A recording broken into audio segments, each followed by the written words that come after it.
All right, welcome to the Spaces, and I'd like to welcome Khanna and Mike Gallagher. So this is a discussion of AI safety, among other things, appropriate, I suppose, especially today, having announced XAI. But I think we're going to touch on a lot of topics here that I think people will find very interesting. So just to welcome Khanna and Mike Gallagher. Well, thank you, Elon. Thank you for doing this and your conversation with Mike and me a month or so ago. And then we all thought it'd be important to have a thoughtful, engaged conversation in a way that people could participate without the theatrics of congressional hearings where people just are looking to score points. So I'm hopeful that'll happen today, and I know Mike's committed to it. I'll just share a minute of my perspective. I appreciated what you did to seed OpenAI. I think there are a lot of benefits to AI, from personalized medicine to personalized education to looking at supply chains and how to make those more efficient and increase in productivity in our country, and just making products cheaper and more abundant. There are numerous concerns. One of my biggest concerns is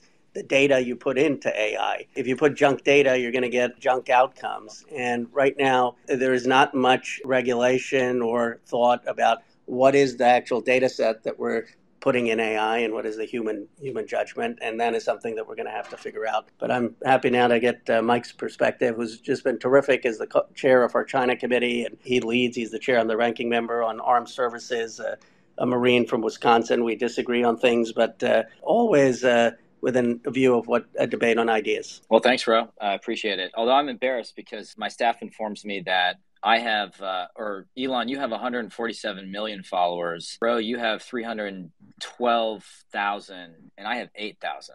So mine are very dedicated, though. So you are welcome that I brought my dedicated 8,000 to this conversation. Well, I think you're going to have a few more after this. You'll have a few more after this Spaces, I think.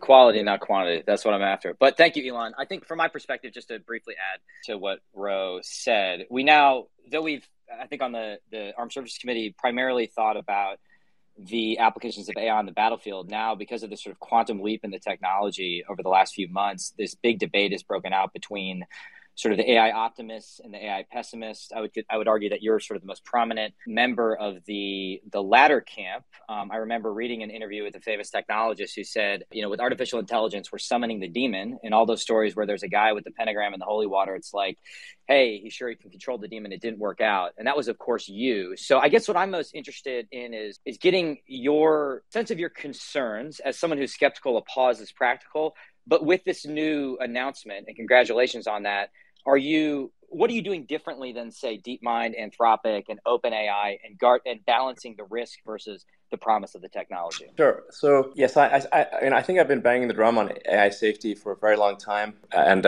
yes, I think if I could press pause on AI, or to really advanced AI, sort of digital superintelligence, I would. XAI is essentially going to build an AI. You kind of grow an AI in a good way, sort of hopefully. The premise of AI is to sort of have the AI be sort of maximally truth-seeking. And this we may get a little esoteric here, but I think that from an AI safety standpoint, I think a maximally curious AI, one is that it is trying to sort of understand the universe, is, I think, going to be pro-humanity from the standpoint that humanity is just much more interesting than not humanity. So if you said, I'm obviously a big fan of Mars, and that we should become a spacefaring civilization and a sort of a multi-planet species. But Mars is frankly quite boring relative to Earth because it's a bunch of rocks. There's no life that we've detected so far, not even microbial life.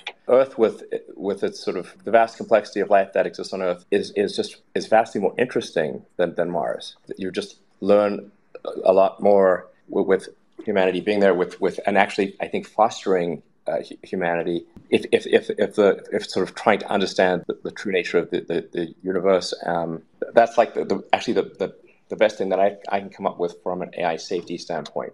And I think this is actually better than trying to explicitly program morality into AI.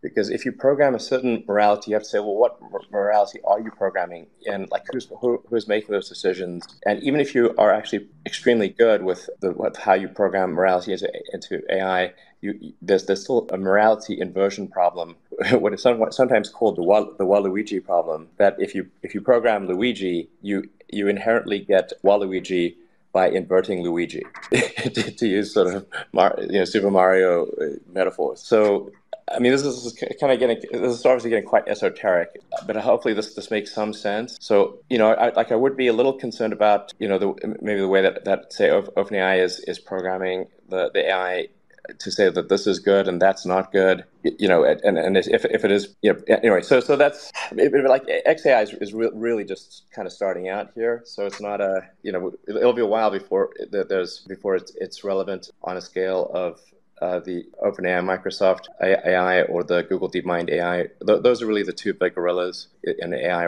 right now by far. So, and man, I could really talk about this subject for a long time. It's something that I've really thought about for a really long time, and actually was somewhat reluctant to do anything in the space because I'm concerned about the immense power of a digital superintelligence. And it's just something that's sort of, I think, maybe hard for us to even comprehend. Yeah. So there's also, even if the AI is extremely benign, the question of relevance perhaps comes up. Like, if it can do anything better than any human, well, what's the point of existing? That is also an issue.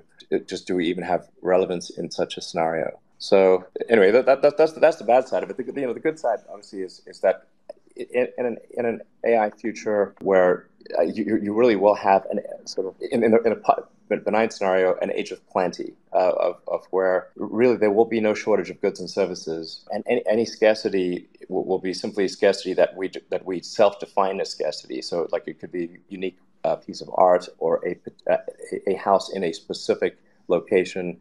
It's artificially defined scarcity, but goods and services will not be scarce in an sort of AGI future, in a positive AGI future. And like, I think it's actually important for us to worry about a Terminator future in order to avoid a Terminator future. And I am an advocate of having some sort of regulatory oversight. And I've actually made this point throughout the world, meeting with world leaders, including in China, and where actually there seems to be actually strong agreement that there should be AI oversight, AI regulation. So it's sort of just as we have regulation for nuclear technology, you can't just go make a nuke in your garage. Like, we don't think that's cool. So there's a lot of regulation around things that we think are dangerous, and even if things are not dangerous at a civilizational level, there's still we have the Food and Drug Administration, we've got the Federal Aviation Authority, we've got the Department of Transport. There's sort of there's all these regulatory authorities that we put in place in order to ensure public safety at an individual level. But AGI is just one of those things that is potentially dangerous at a civilizational level, not just at an individual level. And so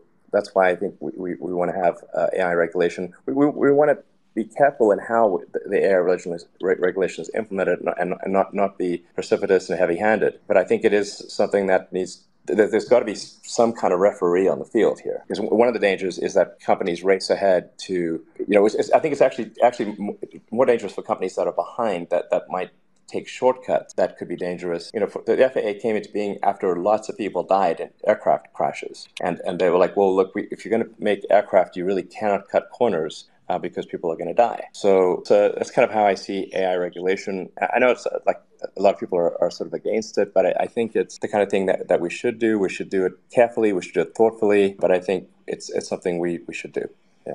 I appreciate that, Elon. My takeaway headline is that you affirmed the earth and affirmed humanity, and that is in a time of pessimism. I'm glad that you still believe in the earth and humanity as possibilities, and mention the positives, the abundance of goods and services, the lower cost. And I couldn't agree with you more about the need for regulation and thoughtful regulation. One of the points I talked to Mike earlier, and I was making about the FDA, is some of the smartest people are actually at the FDA. And I know some of the business folks complain about the FDA at times, but then they acknowledge that the people at the FDA really know what they're talking about. And I think that has led not just to the safety of drugs, it's also led to high standards that has had the United States make the best drugs, the most efficacious drugs, because the FDA challenges them to a standard. My own view, I don't know Mike's view, I see Congressman Gates, some others are on the call, is that Congress lacks the knowledge to really delve into this. And I don't think we ought to be just deferring to industry. And so creating a new regulatory body like the FDA, FAA, that has experts from technology, but also from ethics, from civil society, people who've really studied this, scientists, in my view, would be a concrete step. And whether it's that or we get a commission composed of people who really understand this, it seems that Congress is going to need help to get this right. Yeah, I would take your point, Ro, about the dearth of expertise in Congress, right? Congress has not covered itself in glory when talking about even the most rudimentary technological issues. I mean, see sort of Facebook, Zuckerberg hearing 2018, and it's like it birthed what was called at the time the meme apocalypse. But I also think there's concerns, I don't speak for the entire conservative world about, I think maybe the pandemic illustrates the dangers of ceding too much authority to unaccountable experts. And I also take your point about the FDA, but do we need a more dynamic regulatory process with the technology like this, where the pace of change is so quick? Put differently, it's not like, even if we passed a sensible AI law this year that struck that balance you talked about, Elon, between oversight guardrails, but also the need to innovate, it might be outdated very quickly. So figuring out that dynamic regulatory model without stifling innovation, I think, is the core dilemma. Because for me, and this reflects my bias, I think the one thing we know for certain is that if we fall behind, because the Chinese Communist Party is not going to pause, they are going to use the technology for evil to perfect a techno-totalitarian surveillance state. We, at least in the free world, have the chance of using it for good and striking that balance. But I admit it's very difficult. I mean, I guess, Elon, do you see an obvious path forward in terms of regulation that doesn't completely strangle innovation, but also doesn't unleash the Terminator hypothesis? Because that's, my constituents understand Terminator, whereas I think the positive externalities of AI still seem distant and in some ways ephemeral, if that makes sense. Yeah, no, I agree that there isn't. It's difficult to think of sort of. I can't think of a good sort of movie example, TV example of AI that's the benign scenario. There are some books like I think the Ian Banks culture books are probably that's the best imagining of a positive AI future that I've read. So, and I think arguably you could say like the Isaac Asimov Foundation series also.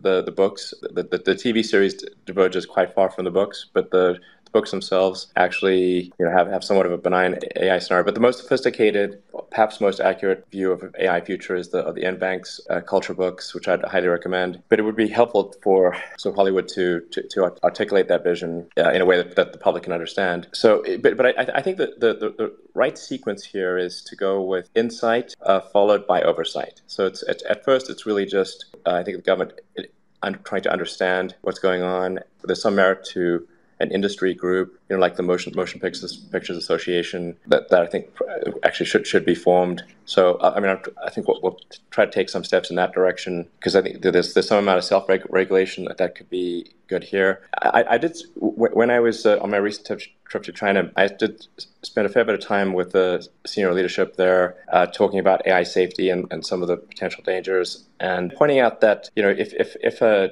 digital superintelligence is created, well, that could very well be in charge of China instead of the Chinese Communist Party, and that I think that did resonate. No government wants to find itself unseated by a digital superintelligence. So I think they actually are taking action on the regulatory front and are concerned about this as a risk. And I've seen some comments internally within China where the companies are a bit unhappy about the government wanting to have regulatory oversight on AI. So I think this is something that does actually resonate even in China, because in fact, when I was in China, I said one of the biggest obstacles to AI regulation outside of China is a concern that China will not regulate AI and will then get ahead. And then they understood, they took that point to heart, and it's a logical point, I think. And like I said, the concern I highlighted, like if you make some superintelligence, well, the superintelligence could be what actually runs China, and that also resonated. So I think, yeah, I think trying to shed as much light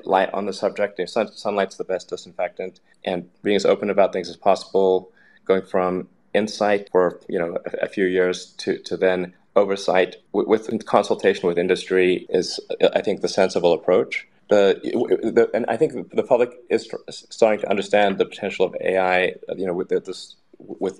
Like ChatGPT was something that obviously the public could interact with, and it's like I've understood the power of AI for a while, and those sort of deep in industry have, but until you have some easy-to-use interface, it's difficult for the public to understand. It's also the case with Stable Diffusion and Midjourney. you can see the incredible art that AI can create. It's really amazing. So, I mean, I'm actually, somewhat of an optimist in general. So, like I said, I think that the best way to ensure a good future is to worry about a bad one. And I think that's the sort of the sensible thing to do, and to have discussions like this and continue to have discussions like this. Yeah. So maybe a couple of follow-ups, Elon, and then I'm sure Mike will have that.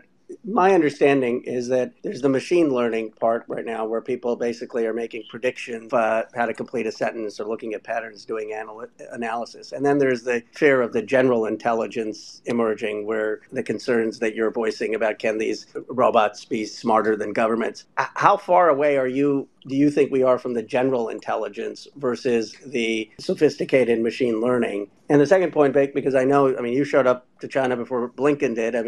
How open do you think China would be to work on some kind of international framework on regulation of AI? And is that in your view feasible? My understanding from the conversations that I had in China is that China is definitely interested in working in a cooperative international framework regarding AI regulation. There's a fair bit of distrust within America and distrust of China within America and distrust of America within China. But at least based on the conversations that I had, I think they would be amenable to being part of an international regulatory framework. And so that was my impression, but the proof's in the pudding, so we can see. It is very interesting to visit China in general and see the perceptions, because as much as say people in the U.S. might distrust China, likewise people in in the government they distrust America, and what tends to mitigate that distrust are really conversations, especially in-person conversations. It's very easy to demonize an organization or a person if you don't meet with them. And then when you meet with them, they're like, well, they're not as bad of a demon. They're not that bad, actually. So you sort of get to sort of understand where they're coming from. And at the end of the day, we're all part of, I think, team humanity, hopefully. I think we should all aspire to be part of team humanity. We got one planet only so far, and we don't want to lose it. And there's that famous quote, I think it might be Einstein, but it could be one of those internet things where you think it's Einstein, but it's not. But I think it's something to the effect of, it doesn't know how World War III will exactly be fought, except to say that World War IV would be fought with sticks and stones. There's not going to be anything left. So we really want to aspire to avoid global thermonuclear warfare. Really, we really want to avoid that. Big time. and hopefully focus on positive things and, like I said, becoming a spacefaring civilization, becoming a multi-planet species, ultimately going out there and visiting other star systems where we may discover, many long-dead one-planet civilizations that never got beyond their original planet.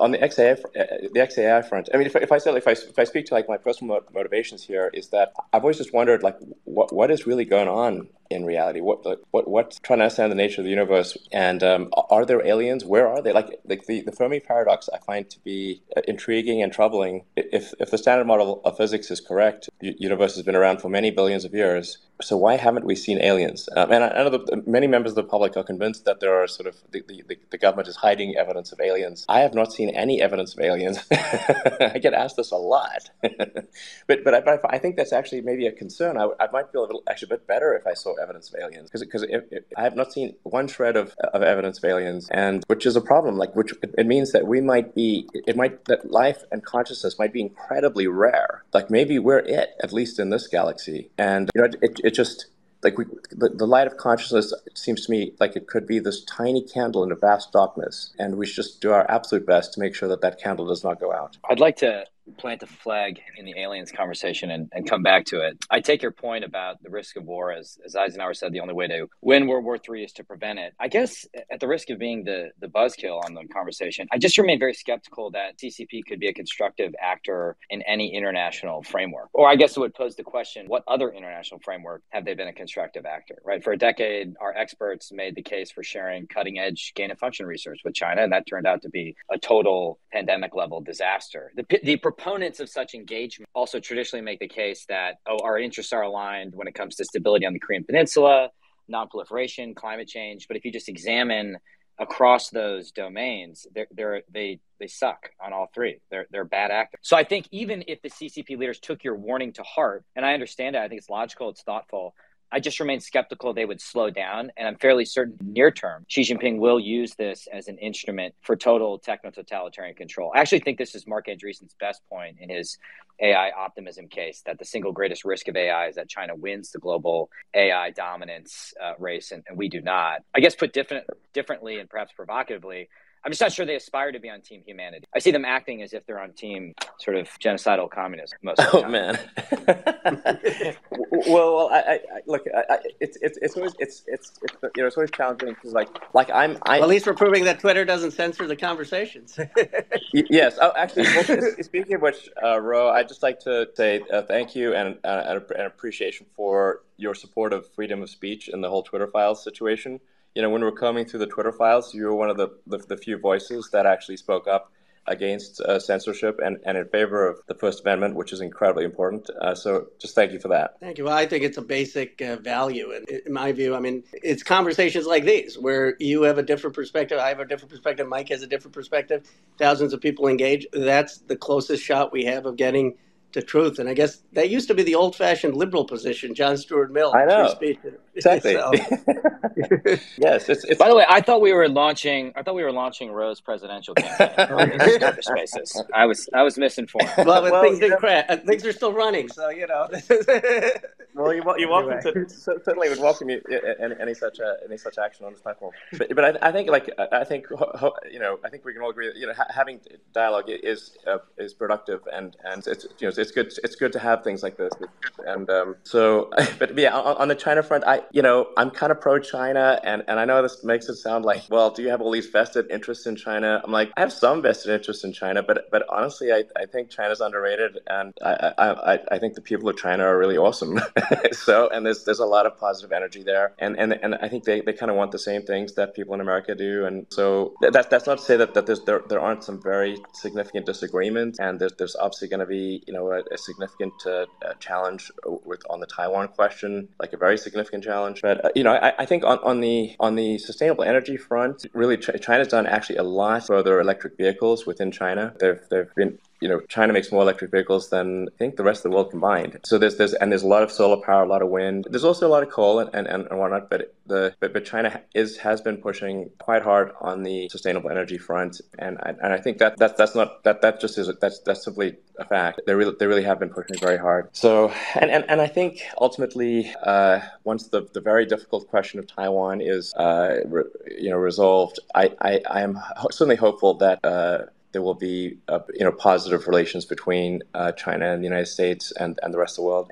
But we probably have a bumpy road between now and then. But like I said, I think to say the long term, we want to, I think we'll aspire to be Team Humanity. And so that's it. One of the things I've appreciated, Elon, about Mike's leadership, and in some places I don't think there is total divergence in that Mike has alerted the Congress and the country about some of the things that the United States needs to do. Certainly I've learned from him about ensuring that an invasion of Taiwan doesn't take place. So whether that is making sure that Taiwan has weapons, whether it's making sure that we have the right military posture in the Pacific, in effective deterrent. And I think he's built bipartisan consensus for that. And the other thing that's emerged as bipartisan consensus is that we hollowed out our manufacturing base. I know you've been a proponent of making things in this country, and there's a recognition, I think, on a bipartisan basis that we shouldn't, steel. We've got all of the top 15 steel companies. We don't have a single one in America anymore. 9 of them are in China, and then we've got to bring some of that manufacturing back. And it seems to me we could have a view of both the national security challenges and the economic challenges that then allow us also to aspire for the right type of engagement and peace and avoiding war. But I'll let Mike speak. But it seems to me, Mike, the tone of the committee, even where we've had disagreements, has ultimately been an aspiration for peace, not getting into war. Yes, I'm genuinely not trying to make a China rant. I guess, listen, I think even the most hawkish member of our committee, and I'm admittedly on the hawkish side of the spectrum, fully supports the Chinese people. We have no quarrel with the Chinese people.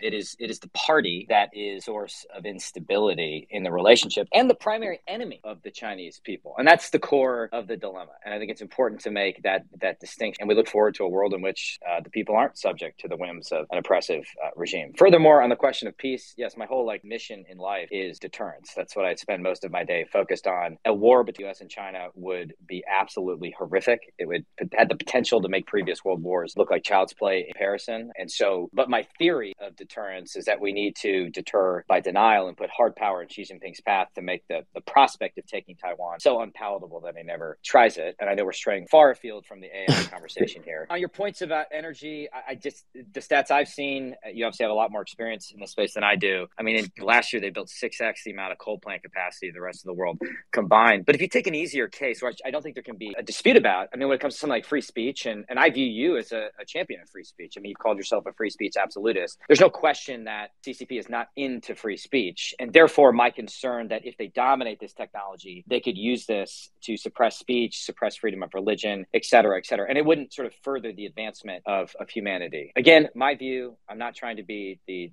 bad guy on this whole thing, but reasonable people can disagree. That's why I love Roku. Yeah. I mean, I do have this theory about prediction, which is that the most entertaining outcome, as seen by a third party, not the participants, is the most likely. So that's really it's not necessarily the best thing for those involved in it. Like, you could be watching a World War I movie while people are getting blown to pieces while sipping a soda and eating popcorn. Not so great for those in the movie, but it is entertaining, which does suggest there's things are probably going to get hot in the Pacific. So hopefully not too hot, but things are going to get hot, and hopefully we can get we can get past that and get to a positive situation for the world in the spirit of aspirationally we're all on Team Humanity. It's going to get spicy, and then I mean, basically, if I were to say the most concerning thing is probably the Taiwan question over the next 3 years, and then in the probably 3 years after that I would be surprised if there is not digital superintelligence in roughly the 5 or 6 year time frame. So that's if this was a Netflix series or something, I'd say the season finale would be a showdown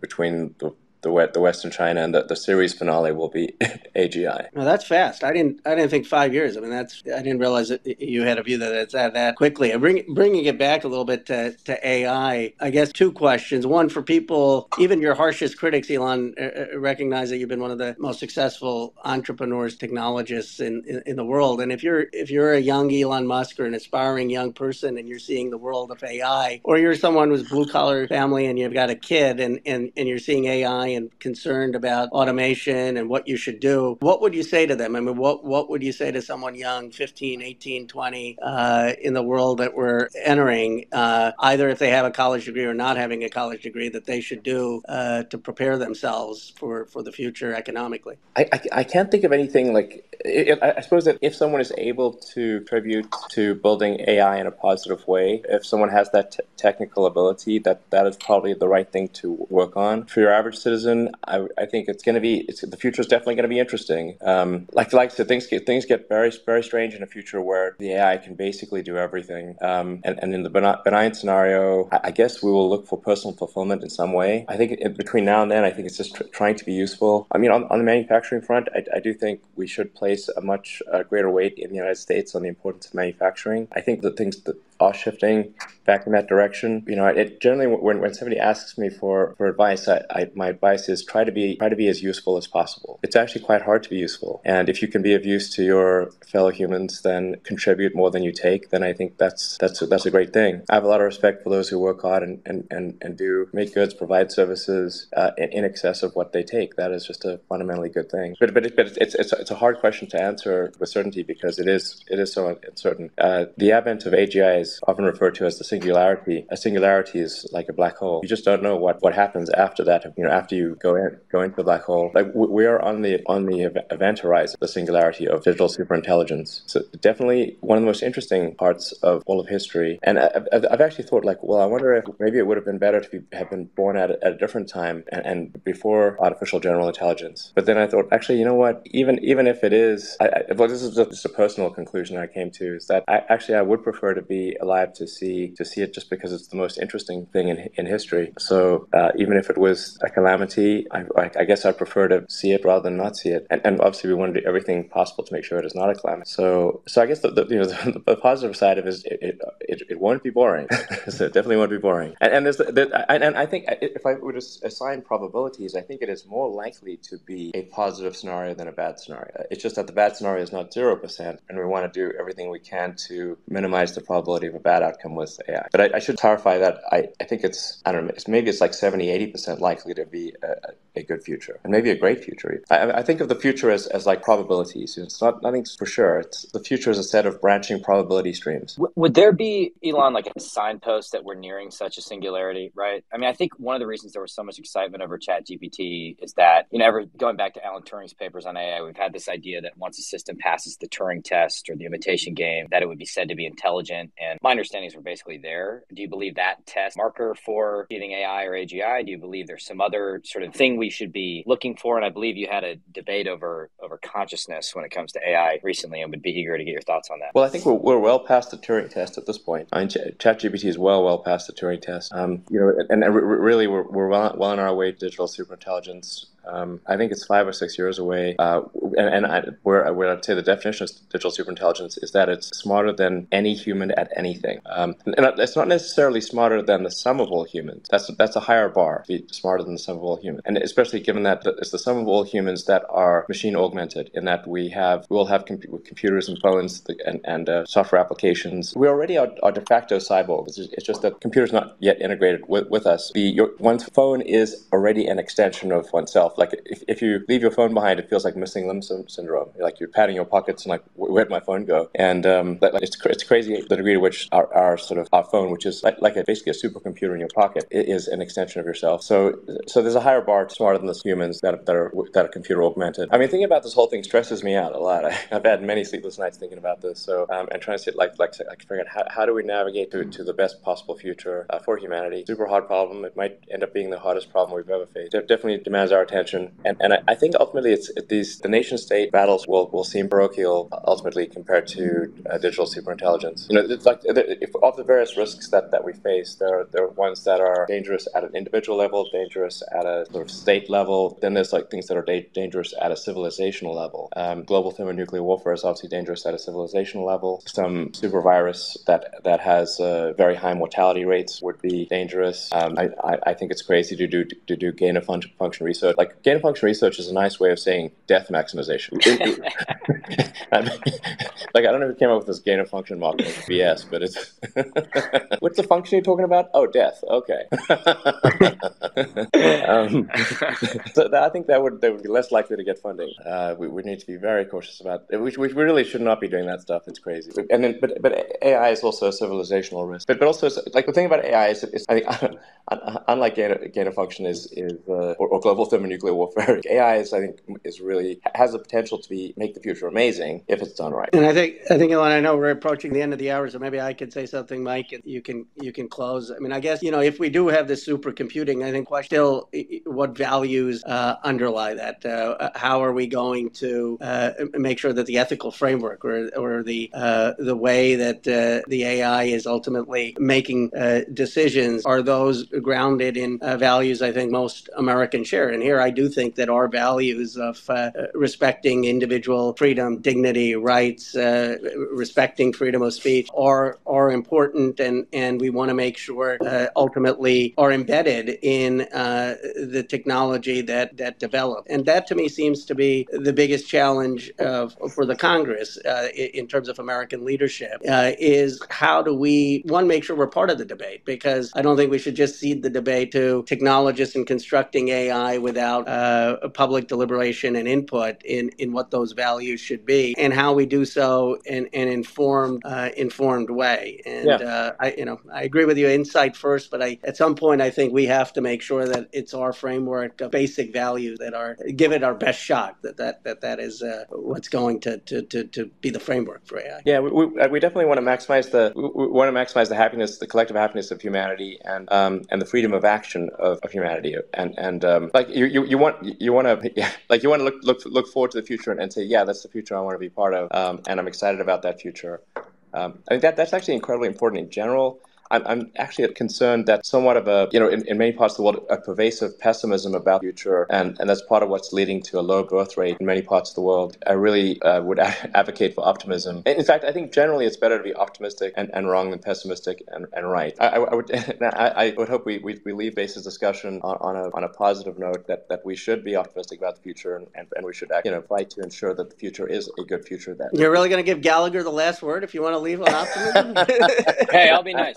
I'll be nice. Well, first of all, optimistically, I choose to believe in the version of singularity in which I can download my consciousness into a robot body and explore Mars as well as many other planets. So I'm putting all my eggs in that basket. I think there's some, even as we sort of debate the higher order issues here, I think there's some obvious steps we can take in this Congress in the short term that I think would be bipartisan. I mean, what Ro and I do on armed services together is really just to push the Pentagon to do a better job of leveraging technology and buying commercial technology as opposed to, defense primes trying to invent everything themselves. And that doesn't really work, just given the pace of change. I think there's a lot more we can do there. I think we could put some sensible guardrails on American capital flowing to foreign companies that may be building systems designed to beat us or be used for nefarious purposes. I'd love an international regulatory body with a bunch of constructive actors. But if I'm right that seems unlikely in the short term, one constructive thing we can do is just start with ourselves, build out kind of a free world framework that strikes the balance. You talk about Elon, starting with our Five Eyes Alliance, and then you just sort of build out centric circles from there once you get the basic foundation of that. That should be achievable. Difficult, but should be achievable. And on an optimistic note, I think all of us look at what's happening with SpaceX, and it makes us incredibly I mean, it's really inspiring, actually, in the way in which Starlink technology is being utilized, not only Northeast Wisconsin, but in Eastern Europe right now. I think that's a remarkable story of American innovation. Well, thank you. I mean, I hope it is certainly inspiring, and that, I really want the things that we see in the positive sci-fi movies, like the sort of Star Trek has actually arguably quite a positive sci-fi version of the future. We want that stuff to come true. We want Starfleet Academy. We want to go where no one's gone before and explore the universe. That's what I think fires me up, and I think fires a lot of people up. It would just be incredible to go out there. I mean, you look up at the night sky and see all those stars, and I wonder, what's going on up there? Are there alien civilizations? Is there life up there? And hopefully one day we find out.